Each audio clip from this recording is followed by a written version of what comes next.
My uncle, John Kennedy, he realized early on that the purpose of the CIA and the intelligence apparatus was to create a constant pipeline of new wars.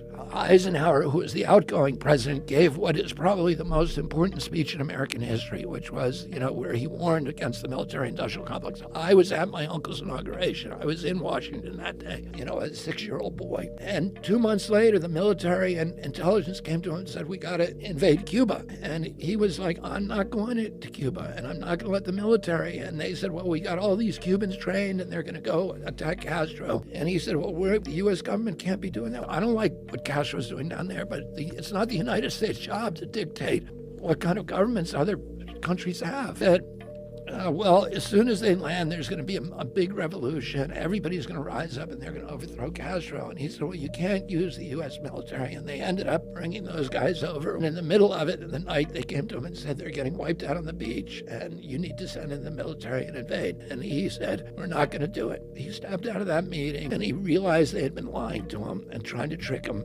He said, I want to take the CIA and shatter it into 1,000 pieces and scatter it to the winds.